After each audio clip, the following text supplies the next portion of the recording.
ഇപ്പോൾ പോണത് മറ്റേ ഉടക്കല്ലാട്ടാ നമ്മുടെ ഷെഫീർ സാറിന്റെ വീട്ടിലേക്കാണ്. ഇക്കഴിഞ്ഞ വെള്ളിയാഴ്ച ടീച്ചേഴ്സ് ഡേ ആയതുകൊണ്ട് തന്നെ ഷെഫീർ സാറിന് ഒരു ഗിഫ്റ്റ് കൊടുക്കാൻ വേണ്ടി ഇറങ്ങിയതാണ്. സാറാണെങ്കിൽ നല്ല ഓണം പ്രോഗ്രാമിന് നല്ല തിരക്കിലായിരുന്നു. അതിൻ്റെ ഇടയിൽ സാറിനെ വിളിച്ചെത്തി ഗിഫ്റ്റും കൊടുത്ത് 1-2 സ്ഥലത്തൊക്കെ പോയി തിരിച്ചെത്തിയപ്പോഴും എനിക്ക് നല്ല പനി അടിച്ചിട്ടാ. പിന്നെ വീഡിയോ ഒന്ന് എഡിറ്റ് ചെയ്യാനായിട്ടുള്ള ഒരു മൂഡ് ഉണ്ടായിരുന്നില്ല. അപ്പോഴും സൗണ്ട് ഒന്നും റെഡി ആയിട്ടില്ല. അന്ന് ഞങ്ങൾ അവിടെ നിന്ന് പോയത് നാട്ടിക ബീച്ചിലേക്കാണ്. ഓണോനും ഇതിനും കൂടി ആയതുകൊണ്ട് തന്നെ റോഡെല്ലാം ശാന്തമായി കിടക്കുകയായിരുന്നു. നാട്ടിക ബീച്ചാണെങ്കിൽ തെങ്ങൻ തോപ്പുകളാൽ മനോഹരമാണ്. നട്ടാപ്പുറ വെയിലത്താണ് ഞങ്ങൾ എത്തിയതെങ്കിലും ഈ തെങ്ങൻ തോപ്പിന്റെ ഉള്ളിലേക്ക് കയറിയപ്പോൾ വല്ലാത്തൊരു ഫീലായിരുന്നു.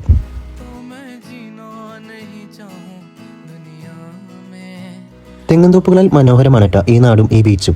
നമ്മുടെ വീട്ടിലേക്കാണ് ഒരു തെങ്ങമ്മേ ആണ്ടിലും ചങ്ങരാതിക്കൊക്കെയാണ് ഓരോ തേങ്ങ ഉണ്ടാവുന്നത്. എന്നാൽ ഈ കാണുന്ന തെങ്ങിലെല്ലാം അത്യാവശ്യം നല്ല തേങ്ങയുണ്ട്. ഞാൻ ഓർക്കായിരുന്നു ഈ തേങ്ങയൊക്കെ ആരാ എടുക്കുന്നതെന്ന്. അങ്ങനെ ഞങ്ങൾ നേരെ പോയത് സ്നേഹതീരം ബീച്ചിലേക്കാണ്. നല്ല വെയിലായതുകൊണ്ട് തന്നെ അവിടെ ഇറങ്ങിയില്ല കേട്ടോ. വെള്ളിയാഴ്ച ആയതുകൊണ്ട് തന്നെ ഏതെങ്കിലും ഒരു ജുമാ മസ്ജിദ് കണ്ടെത്തുകയായിരുന്നു ഞങ്ങളുടെ ടാസ്ക്.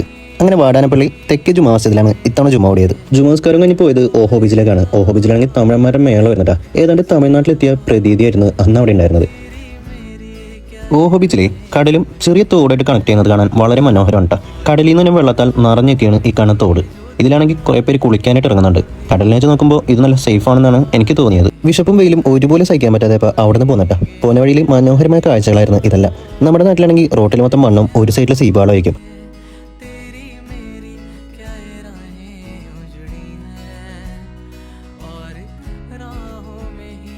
അങ്ങനെ പോന്ന വഴി അസ്മാബി കോളേജിന്റെ ഫ്രണ്ടിലൊന്ന് ചവിട്ടി. ഇത്താത്ത പഠിച്ച കോളേജ് ആയതുകൊണ്ട് തന്നെ 1-2 പിക്കും വീഡിയോ ഒക്കെ എടുത്ത് അയച്ചു കൊടുത്തിട്ടാണ് അവിടെ നിന്ന് പോകുന്നത്. അങ്ങനെ നമ്മുടെ ഇന്നത്തെ വീഡിയോ ഇവിടെ കഴിയണ്ട. പുതിയൊരു വീഡിയോയുമായി വീണ്ടും കാണാം. അതുവരെ എല്ലാവർക്കും ടാറ്റാ.